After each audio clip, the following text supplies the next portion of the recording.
To the world we all know, which may or may not be the best world possible, once again springtime had come. But all the magic of spring was not enough to conceal the misery of Manor Farm.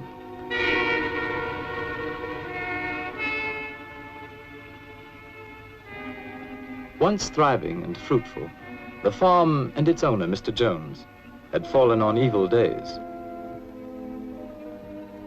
Beset by problems of his own making, Mr. Jones had turned to drink. And for his misery, he had found poor company.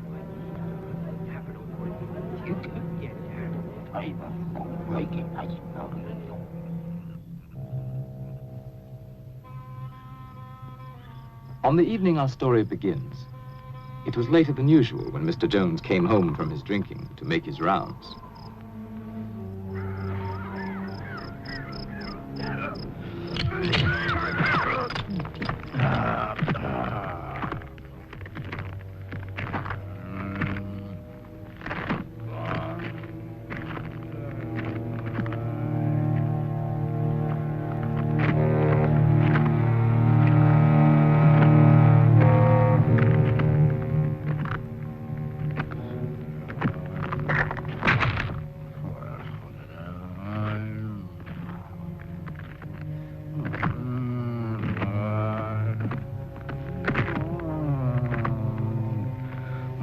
Damned old hens.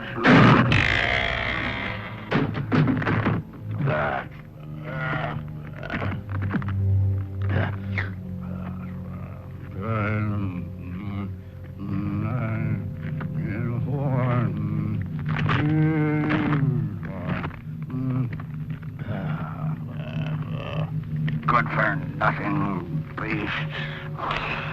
Eat their heads off.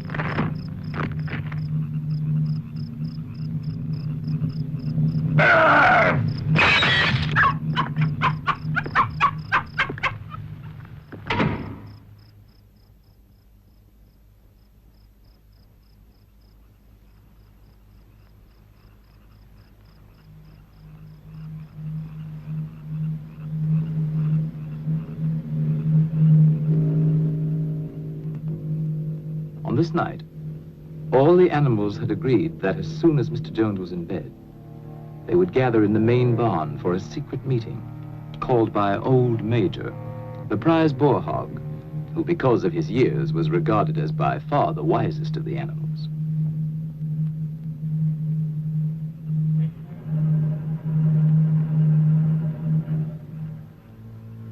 The other pigs started first for the meeting, being clever and fond of taking the lead.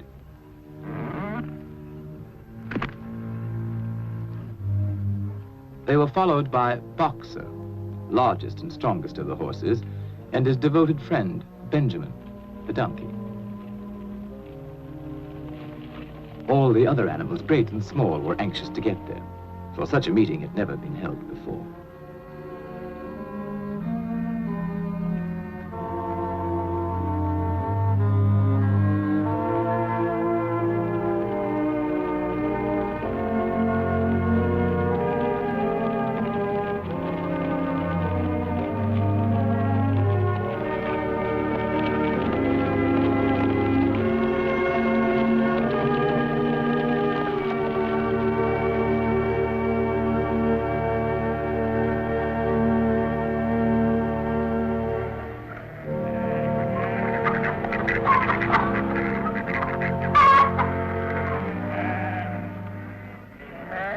Old Major had been ailing, and now he had made known there were some things he wanted to say to his fellow animals before it might be too late.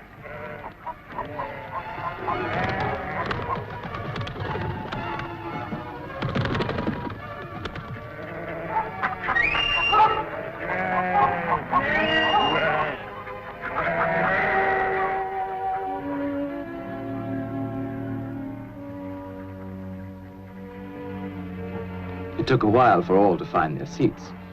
The pigs had taken up the best positions immediately in front of the platform. Among them, Snowball, determined to get a good view. And Napoleon, equally determined and even less polite.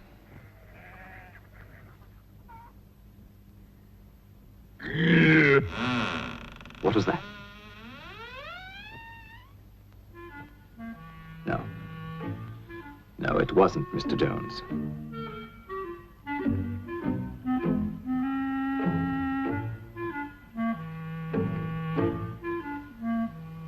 And at last, everyone could be settled to hear Old Major. My dear friends, I have lived a long life. I have had much time for thought as I lay alone in my stall. I won't be with you much longer.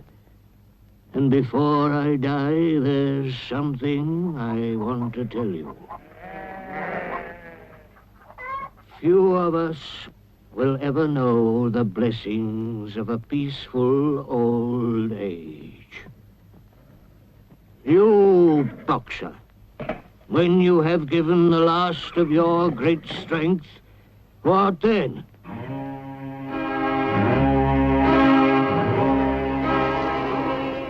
Whatever we produce is taken from us, stolen from us, and sold. Our children are born to cold and hunger. Look at them while you can. You porkers, do you know what the future holds for you?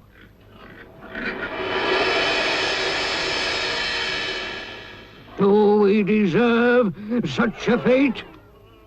Is this farm too poor to support us all? No, comrades. The farm is rich, but we'll never get our rightful share from Farmer Jones. Overthrow this evil tyrant, and we shall be rich and free. Courage!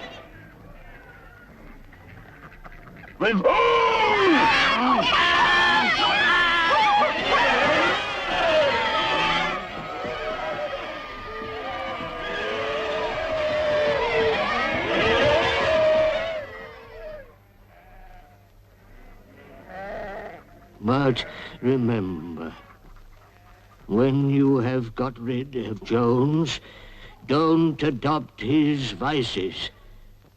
We animals are brothers, large or small, clever or simple, fur or feathers. Now and forever, all animals are equal.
The very next morning, sooner perhaps than old Major would have predicted, the animals found their situation quite unbearable.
And so, almost before they realized it, the animals had fought and won. They had casualties to mourn, and those who died left children to be cared for.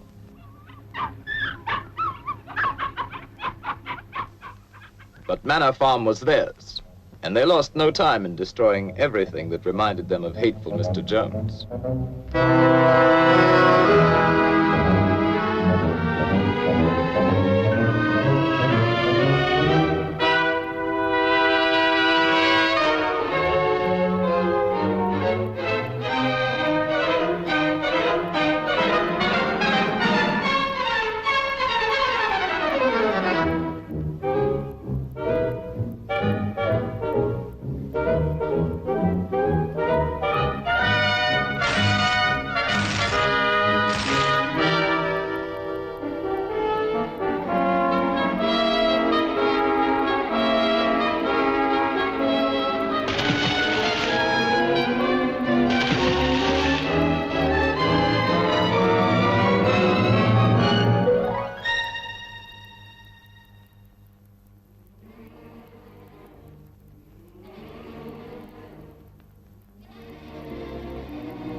When it came to Mr. Jones's house, the animals hesitated. Napoleon showed the way, but Snowball took the lead in entering the place where their tyrant had lived.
The animals were all agreed that Jones's house was no place for them.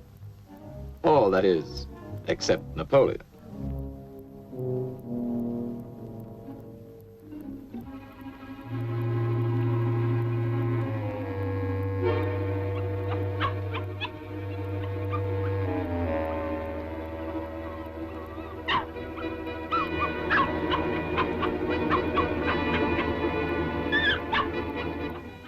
Meantime, Snowball led the other animals in organizing a new society, which they now named Animal Farm.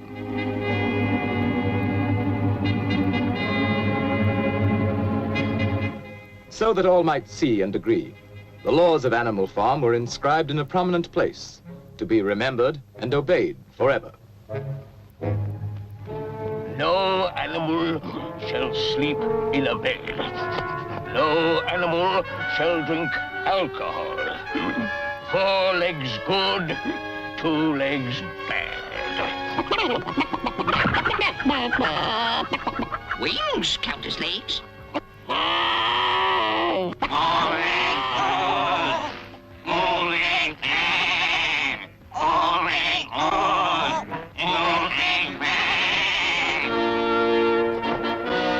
No animal shall kill another animal. All animals are equal.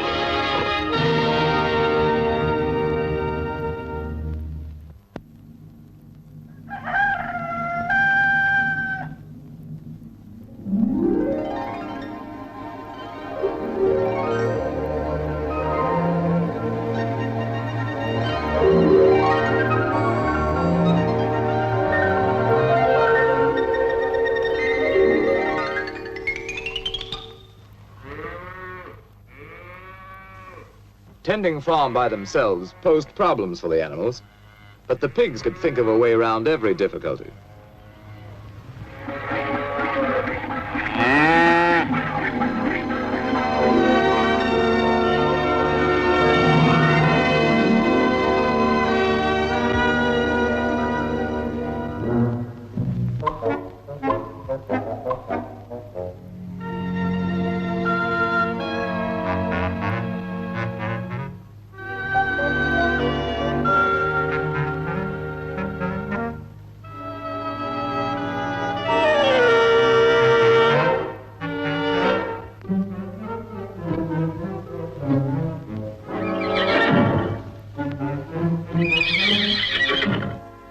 Boxer was the admiration of everybody. He had been a hard worker in Jones's time, but now he seemed more like 3 horses in one.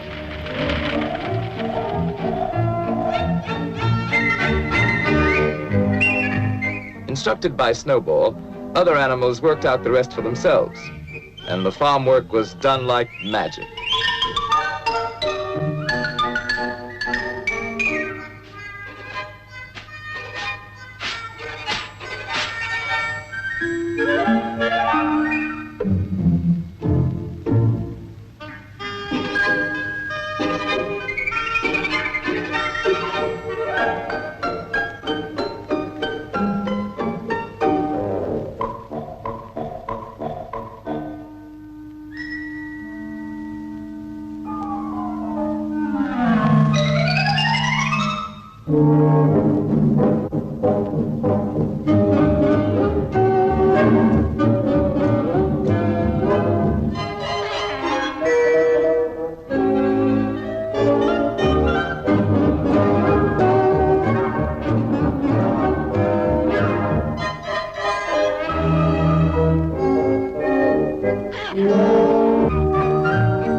The success of their efforts delighted everyone, including sly Napoleon and his constant companion, Fat Pink Squealer.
That summer, the animals, without any help or any interference, made a going proposition of Animal Farm.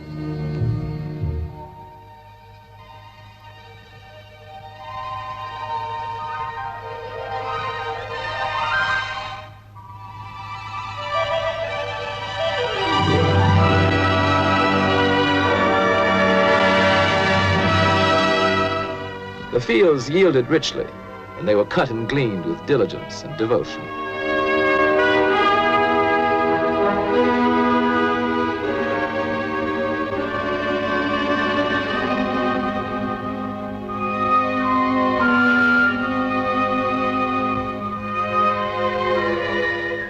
With the harvest safely home, the animals had time to think of the future. And at a meeting in the big barn, many resolutions were put forward. It was always the pigs who made the resolutions.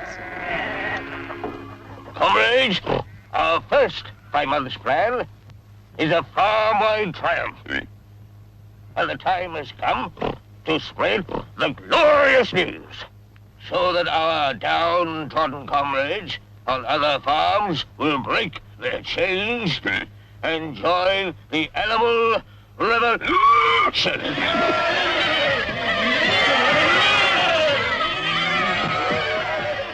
Go! Tell the wonders of Animal Farm to the world!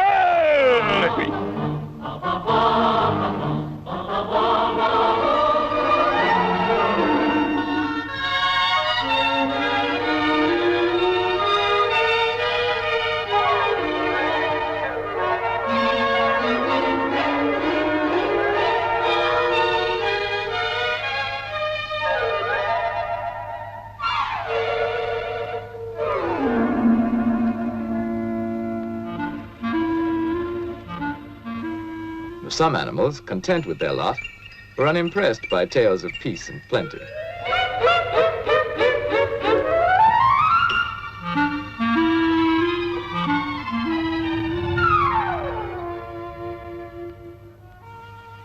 Others, happy in their own surroundings, were alarmed at the thought of any change.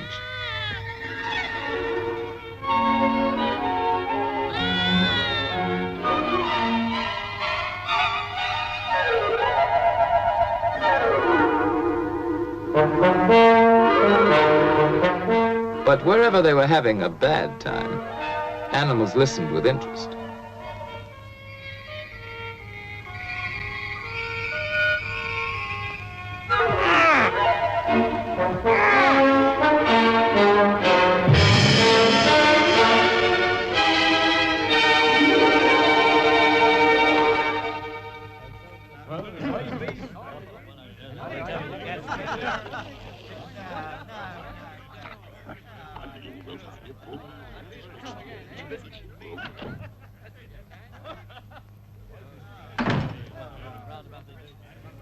In certain quarters, the rebellious behavior of a lot of dumb animals caused indignation and much conversation. But nothing was done about it, for the drunken Mr. Jones and his cronies did not know what to do. Snowball felt that education was the animals' next necessity. Some of the animals were brighter than others, of course. B! C! D!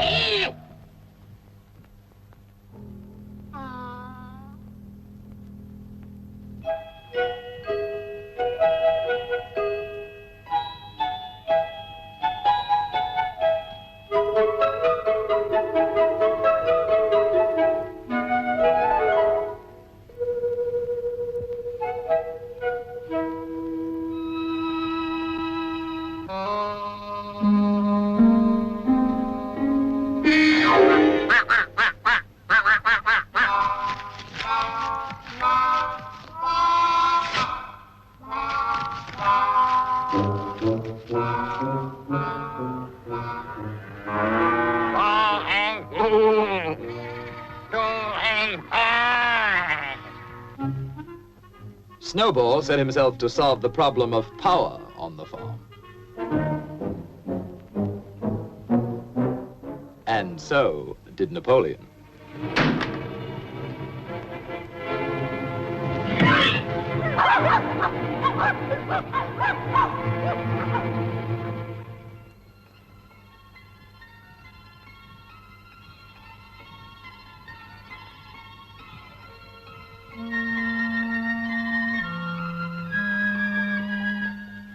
In January, there came bitterly hard weather.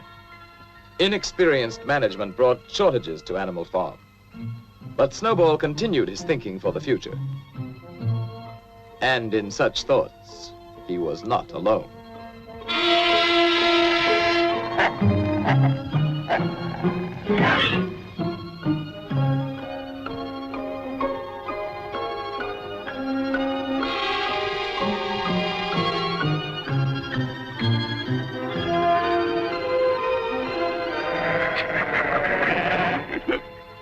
Comrades, I have prepared a new plan for Animal Farm.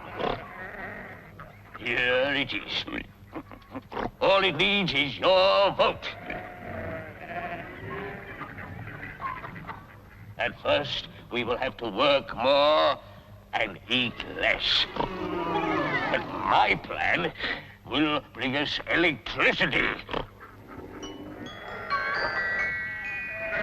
It will mean a warm barn in winter.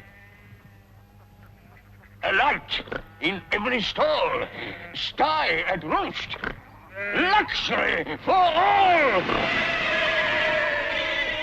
Comrades, in one short year, Animal Farm will be the finest in the world. Dreams, dreams. A vote for my plan is a vote for the life beautiful. It's a lie. I'll promise you a 4-day week. Bosh! Perhaps a 3-day week. Nonsense! A 1-day week.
With Snowball disposed of, Napoleon stepped up confidently to take charge of Animal Farm. And Fat Pink Squealer became his obedient follower and assistant.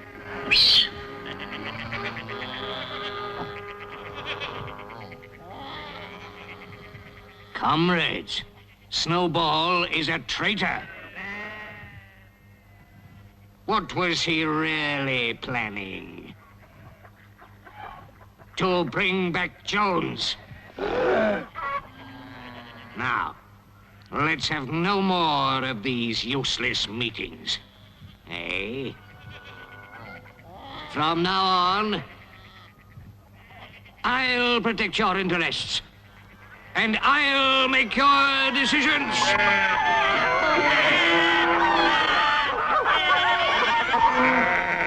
Let me show you my plan for Animal Farm.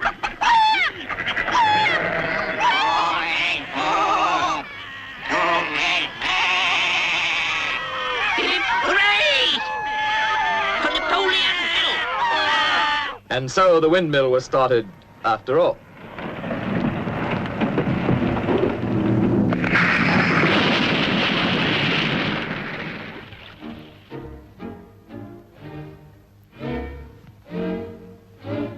Nothing could have been achieved without Boxer, whose strength was greater than that of all the other animals put together.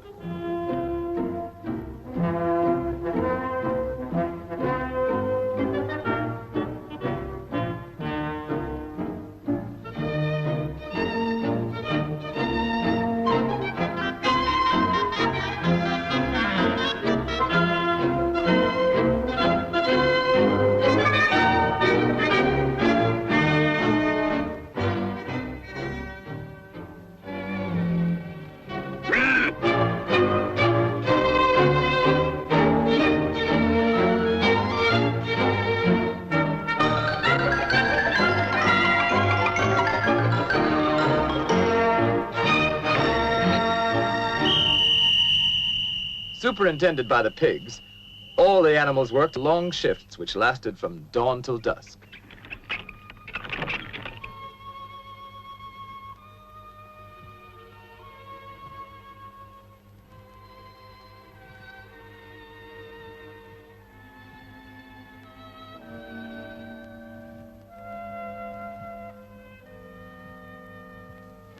Rations were shortened for the workers, but the pigs, by virtue of their brain work, were plentifully provided for.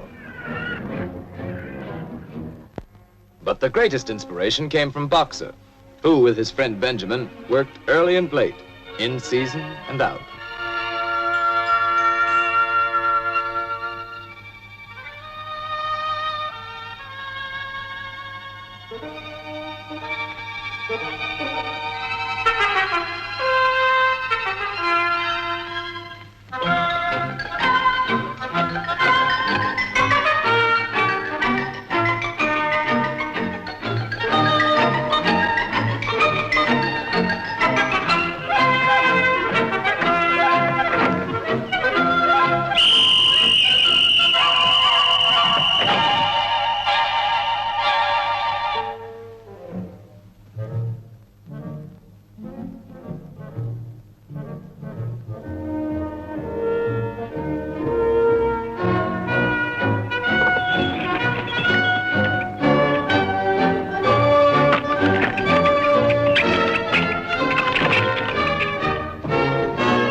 One evening, after working long and late, as usual, Boxer and Benjamin made a curious discovery.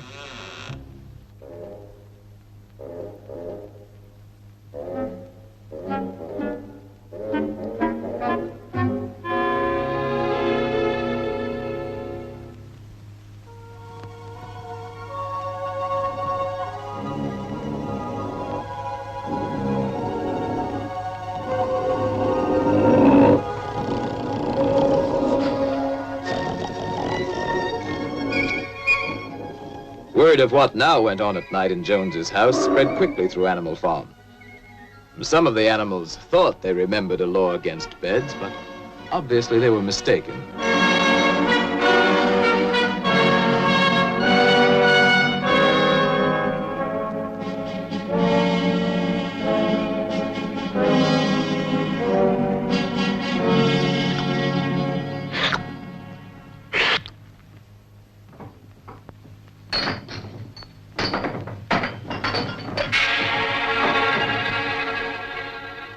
And now, other changes in the laws of Animal Farm were in store.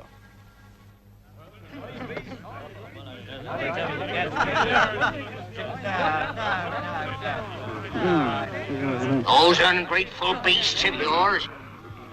Cheer up. They won't last. Another winter will bring them to their knees. Anyway, where are they gonna buy the things they need? In Mr. Jones's circle, the subject of shortages at Animal Farm was a popular one. And a sharp trader named Whymper was just the sort to do something about it.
Comrades, our leader, as wise as he's beloved, has decided to trade with the outside world. Not for gain, of course. That would be unworthy of our noble principles. You, hens, are to have the honor of making the first contribution. All your eggs. I know how proud you are of this privilege.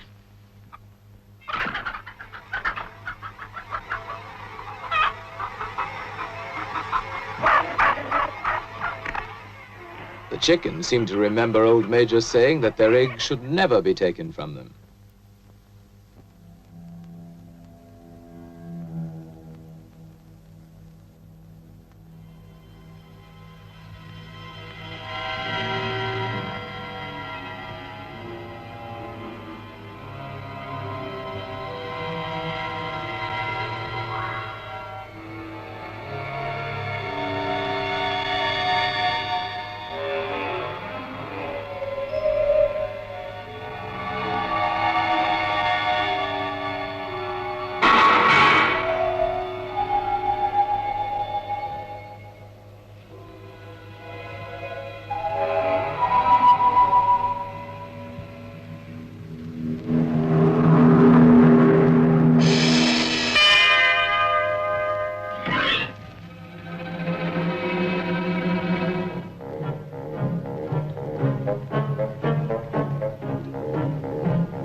The innocent suffered with the guilty, and the chickens' uprising was short-lived.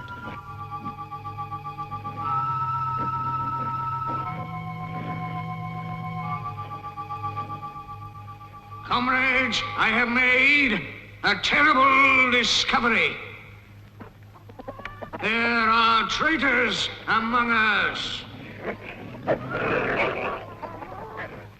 Yes, comrades. In league with Jones and Snowball. To destroy Animal Farm.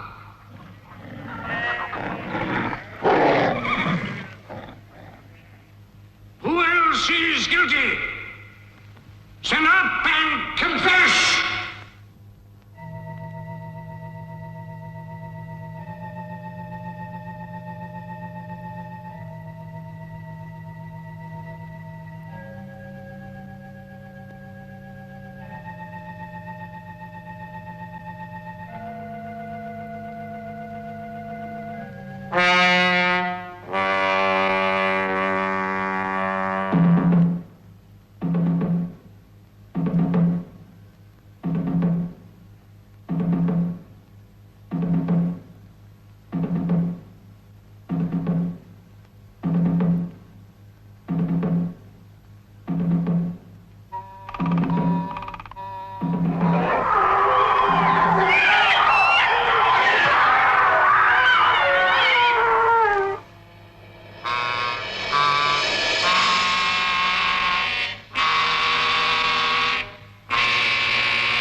We have no more use for that song.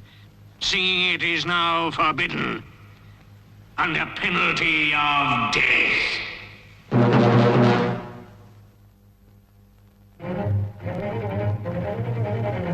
Trade between Animal Farm and the outer world now became quite brisk.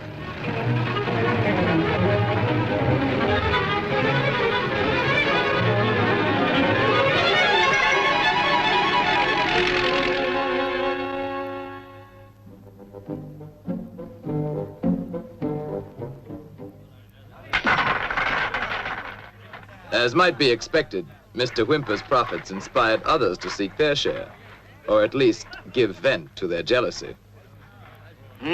Animal Farm seems to be making money. For Whymper.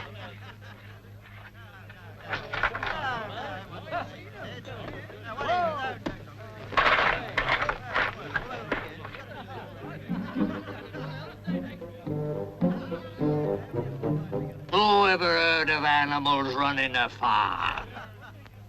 Have you seen a windmill? Come on, let's kick him out. Yes, kick him out.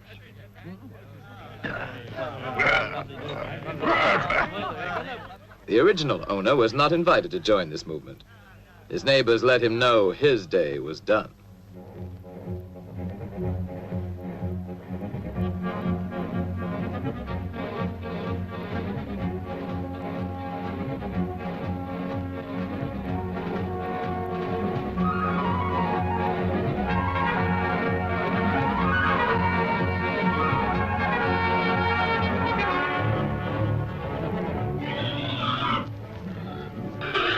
Comrades, the enemy has mobilized all his forces against us. We must save Animal Farm from the hateful enemy. At all costs, with animals.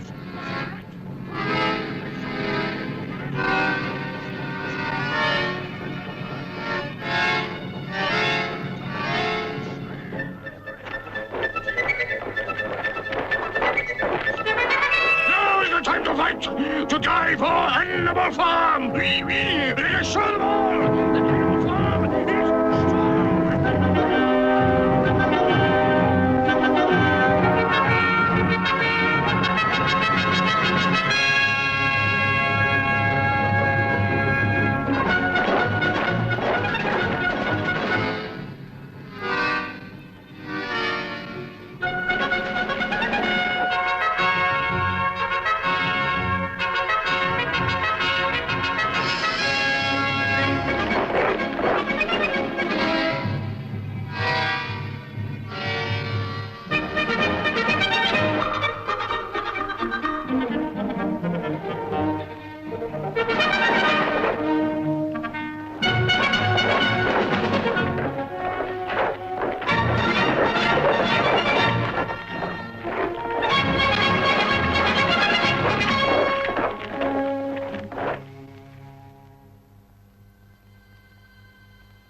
Now began the heartbreaking job of rebuilding. And as before, Boxer and Benjamin worked hardest of all. By now, supervision of the work by pigs was hardly necessary, so they had time for less laborious pursuits.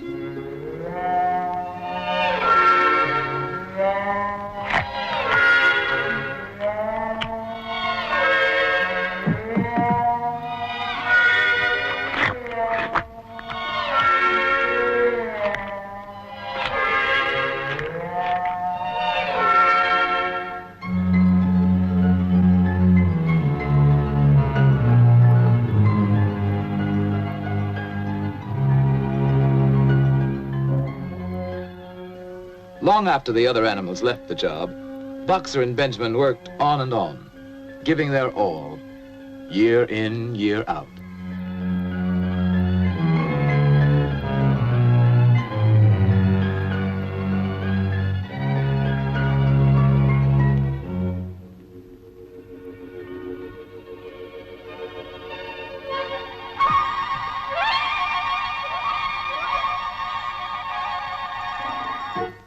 A new generation of pigs grew up, endowed with what were considered arts and graces very flattering to Animal Farm and its presiding genius.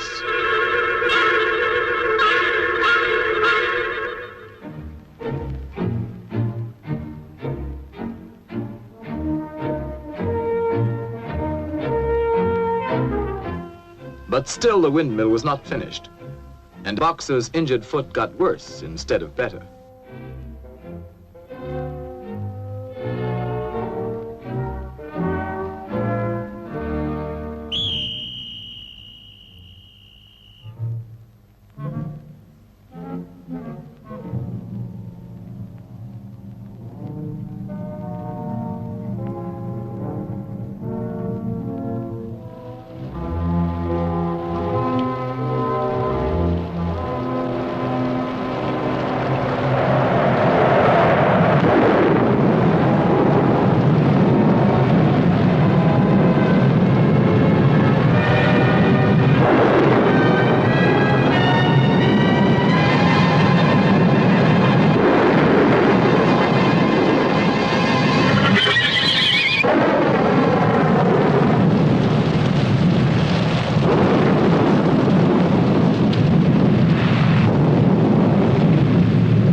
It looked as though Boxer were dead, but he wasn't. Not quite.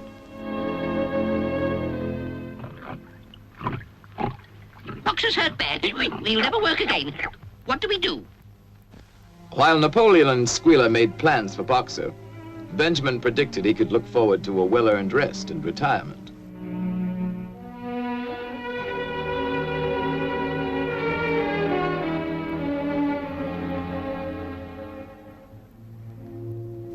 Next day, the windmill work went on as usual, but now without Boxer.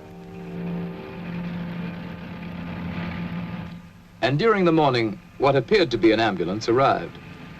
Only Benjamin suspected it wasn't an ambulance.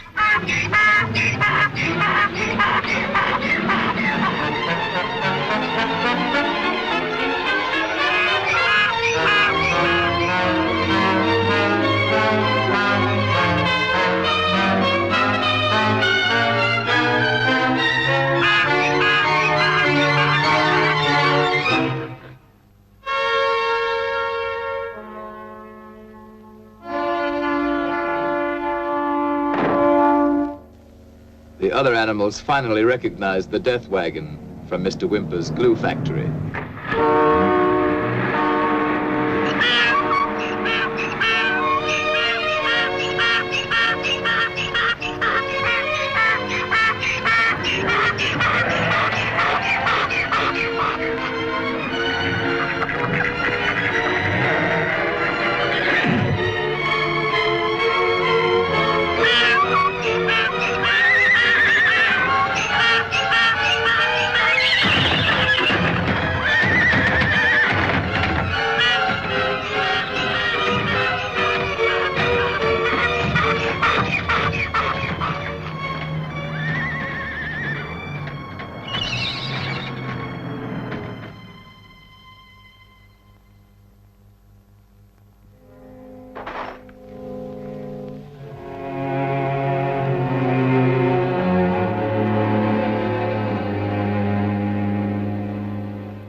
I was with him right to the end.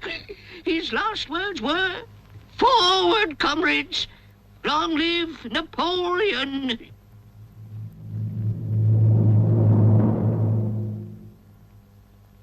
As for the wicked rumor that Boxer was sold to a glue factory, our beloved leader would never do that. Long live Napoleon! Long live Napoleon!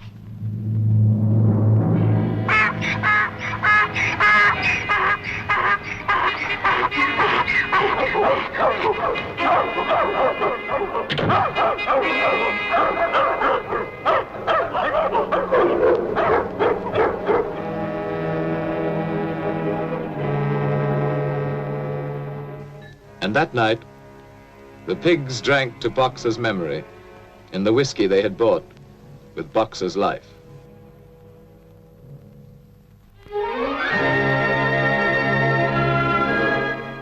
Years passed. The seasons came and went. The short animal lives fled by. The completed windmill stood as a monument to its builder's faith and sacrifice. But the animal's revolution was only dimly remembered. Outwardly, Animal Farm appeared prosperous, but the animals themselves were no better off, with the exception of the pigs and their supreme leader, Napoleon.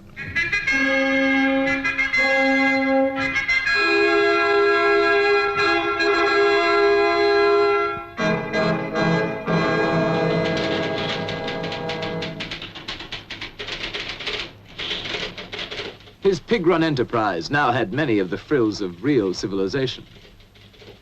And one fine day, pig delegates from far and wide arrived at Animal Farm to celebrate the coming of a new era.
When reports of this great change reached them, other animals everywhere were incredulous.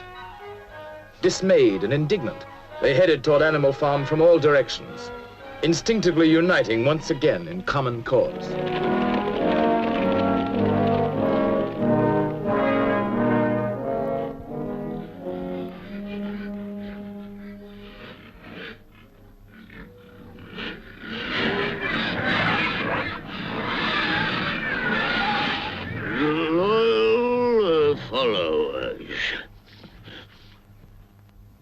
On farms owned and operated by pigs, there is order and discipline.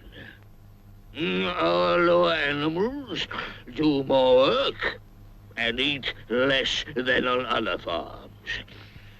This will encourage you to make your lower animals work even harder and eat even less.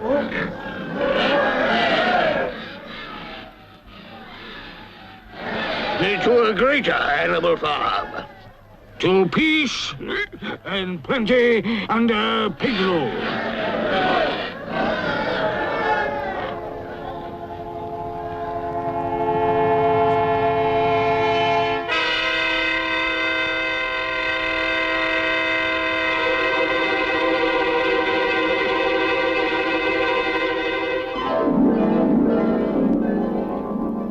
into the day when pigs own and operate farms everywhere.